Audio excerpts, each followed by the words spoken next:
Yo guys, what's up? Wafflegasm here.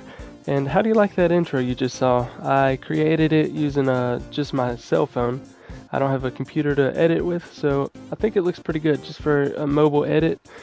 But anyways, that's not the point of this video. This video is tips on improving your war base.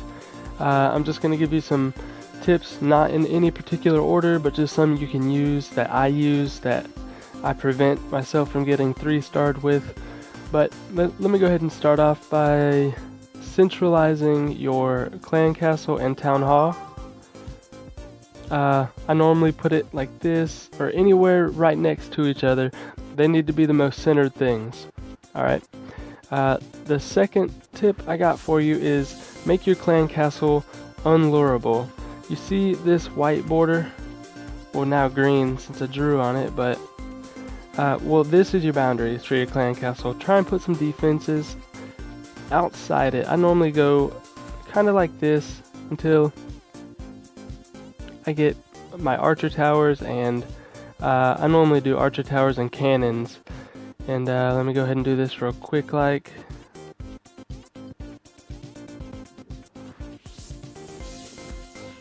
Okay, got my archer towers out there, and I normally do cannons between them. It exposes them, but they cover each other, so it normally works out pretty well. That's pretty good, and then that's pretty good. Just have some defenses outside those boundaries, that white line. And what this does is if they drop a hog or they drop a balloon that targets defenses, it's not gonna bring out your clan castle troops right away. It makes them waste troops, it makes them waste time, and it's a big help having your clan castle unlurable. Third tip is heroes next to your town hall. They don't have to be right next to it, but I normally do because they try and target that queen whenever they raid you. Taking out the queen is like taking out the heart of your base. It's like a second heart, really. Of course, your town hall down that's 1 star, but your queen is your biggest defense for sure. She's your strongest anyways. But fourth thing, tips on setting up your walls, or wall placement, or whatever. Let me get to my walls. Okay, one big thing I wanted to go over with walls is whenever you make your walls and you're inside your base and you do your walls like this makes 4 compartments vulnerable. Say they got golems, or not golems, or it could be golems, but golems, giants, anything that targets defenses coming in from that way. They take out the defense that's right here, and the next spot they're gonna go is this wall right here. That opens up this spot, and this spot. Alright? Well, I tried to erase it. But if you do your walls kind of like this, say you do your walls like this. Now if they come in from this way, after they take out this defense, they're going to have to either take out this wall, which only leaves 2 spots open, or they're going to take out this wall. Oh, didn't have my drawing. They're going to take out that wall, which leaves these 2 spots open.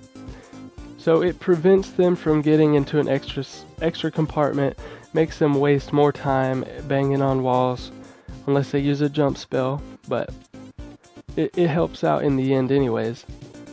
What I normally do when I get to here is I outline my defenses. I'm not going to do the whole thing because it takes a good few minutes, but I normally do it to give myself an idea of where I can't move my defenses out of. But that's how I do that sometimes. I end up changing it in the end a little bit. Another thing I wanted to go over is double giant bombs between your defenses. Say you got an expo in the middle, and you got, let's say, air defense right here. Most people know about this because a lot of people use it to prevent hog attacks, because that's what it mainly does. It also doubles the damage on golems. Whenever you need to take out golems pretty quick too, because that's where all your defenses are focused on whenever they're using almost any type of ground attack strategy. But these double giant bombs definitely wipe out hogs extremely fast.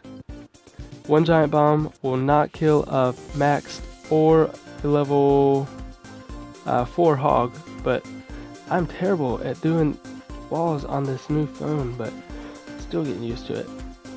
Alright, say they come in, they take out this cannon, they go towards this air defense, take it out.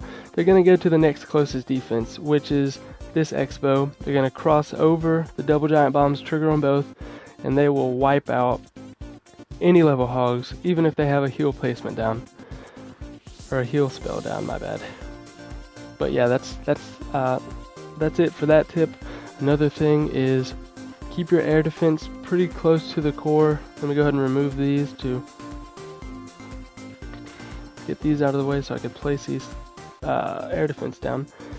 And I normally do it like right outside this first wall, and I keep it in the core because if they do any kind of air attack, mostly balloons at my level, it's gonna make them work to get inside this core. And when they work to get in there, these air defense are just blasting them. And another thing I do is try and cover each air defense with another one. Like this air defense is covering this one. This air defense is covering this one when they have a balloon over it. I could even move it a spot down. They're all covering one another. Alright. Let's see. Setting up traps. Setting up traps is a huge deal. Scaly traps to ground is what I normally do. Some people at lower levels that get hit with dragons, and some people use healers. This helps. Setting it to air helps against that, but I normally keep mine on ground. X-bow. X-bow isn't a trap, but you get to decide whether it hits air and ground or just ground. Definitely keep it on air and ground, because if you get hit with a balloon attack, it's not even hitting those balloons. It's just sitting there getting destroyed without even doing any damage. Yeah, it covers more ground when you set it to ground, but it definitely helps out big time setting it to air and ground. Another thing, air mines. Find an open spot near each air defense to cover it when setting up your base.